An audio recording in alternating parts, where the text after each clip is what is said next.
வாரம் நியூஸ் வந்து 2 இட்லிக்கு உப்புமானு போட்டு வச்சிருக்காங்க. என்ன பண்ண சொன்ன மாதிரி சேவல் பண்ணி அடிச்சிச்சு. பிச்சைக்காரரா நடிக்கல, அந்த மாதிரி தான் வாழ்ந்திருக்காரு அந்த படத்துல.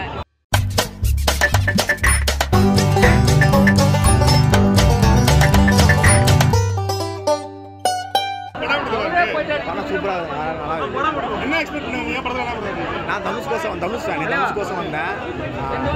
திருப்தி ஆயிடுச்சு. எனக்கு ஆக்டிங்லாம் சூப்பராக இருந்துச்சு. பிஜிஎம் எல்லாமே சூப்பராக இருக்குது. தனுஷ் ஆக்டிங்கு எல்லாம் சூப்பராக இருக்குது. எல்லாருமே சூப்பராக இருந்துச்சு. கூட எமோஷனலாக எல்லா ஆக்டும் சூப்பராக இது படம். அது சொல்ல நல்லா இருந்துச்சு. அவங்க 2 பேரும் ஜோடி படத்தில் அதான் எல்லாரும் சமம் அப்படின்னு சொல்லிட்டு அந்த பிச்சைக்காரங்க எல்லாரும் சமம் அப்படின்னு சொல்லுவாங்க. வேற மாதிரி ப்ரோ சொன்ன மாதிரி சேவல் பண்ணி அடிச்சிச்சு. அது இன்னொரு பிளாக் பஸ்டர் படம் ப்ரோ. படம் கொஞ்சம் லேக், மற்றபடி எல்லாமே சூப்பராக இருந்துச்சு. நான் ஒன்றுமே எக்ஸ்பெக்ட் பண்ணல ப்ரோ. நான் இங்கே வந்தது தனுஷை பார்க்க வேண்டிய 2 தூரத்தில் பார்த்துட்டேன். அவ்வளோதான், அதுக்காக தான் வந்தேன். அந்த 2 நிமிஷத்துக்காக தான். எல்லாமே சூப்பராக இருந்துச்சு. பிஜிஎம் ஓகேவா இருந்துச்சு. மற்றபடி சாங்ஸு இதெல்லாம் நல்லா இருந்துச்சு. அவ்வளோ செட் ஆகல ப்ரோ. ஏன்னா அவங்க தெலுங்கு ஆர்டிஸ்ட், நம்ம தமிழ் ஆர்டிஸ்ட் அவ்வளோ செட் ஆகல. படம் நல்லா இருந்துச்சு. ஹீரோ டி சொல்லவா வேணும், ராக் பண்ணிட்டாரு. வேற லெவல்ல இருந்ததுங்க. பிச்சைக்காரரா நடிக்கல, அந்த மாதிரி தான் வாழ்ந்திருக்காரு அந்த படத்துல. நல்லா தாங்க வந்திருக்கு. ஏங்க இதுல என்னங்க டவுட்?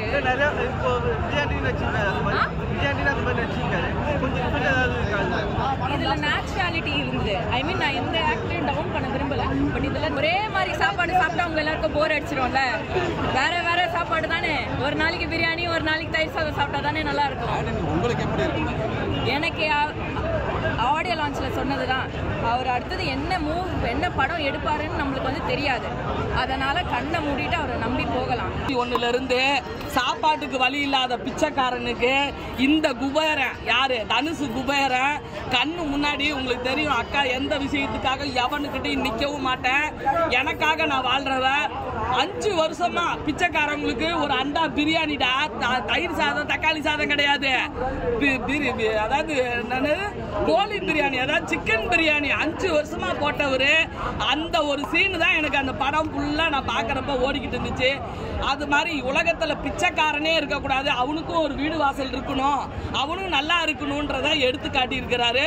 ஆல் ஓவரா சூப்பரா இருக்குது. எப்படிதான் இந்த கதையை யோசிச்சாரோ அந்த சேகர் கம்லா, உண்மையாலுமே தமிழ்நாட்டுக்கு நீ கம்லா அப்படி சூப்பரா அப்படி எடுத்துக்கிட்டு கொடுத்துருக்காரு.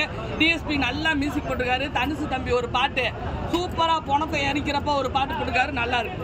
ஓகேவா? இந்த மாதிரி நிறைய படம் கேப்டனுக்கே நீ வந்து உப்புமா போட்டிருக்க. நீ கேப்டனுக்கு என்ன சொல்ற? இல்ல ரிவ்யூ இருக்கட்டும். சரி, இது நீ இப்ப படமாக்கி வைப்போ. டேய் விடுப்பா. ஆபீஸ்ல போய் எனக்கு ஒரு வாய்ப்பு கொடுங்கன்னு கேட்டிருக்கேன்னா 40 படம் நடிச்ச ஆர்டிஸ்ட் என்ன தேடி எனக்கு கிடைக்கணும்னா எனக்கு கிடைக்கும். எனக்கு கிடைக்காது, கிடைக்காம போட்டுன்னு நான் வாழ்றவன். போன வாரம் நியூஸ் வந்து 2 இட்லிக்கு உப்புமானு போட்டு வச்சிருக்காங்க. என்ன படத்துக்கு மேடம்? அந்த படைத்தலைவனுக்கு. அது நம்ம கேப்டன் பையனுக்குடா.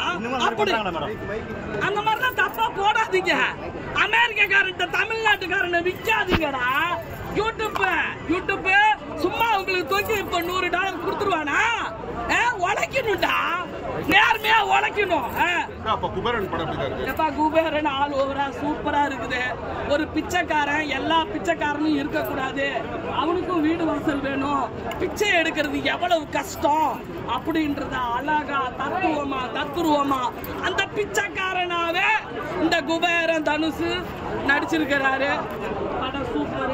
படம் super. DSP music fantastic. Nagarjun sir கண்டிப்பா தப்பான வழிக்கு போனா நமக்கு இந்த முடிவு தானே. அவரும் ஸ்கோர் பண்ணிருக்காரு. இந்த படத்துல 4-5 பேர் ஸ்கோர் பண்ணிருக்காங்க. சூப்பர். ஓகே.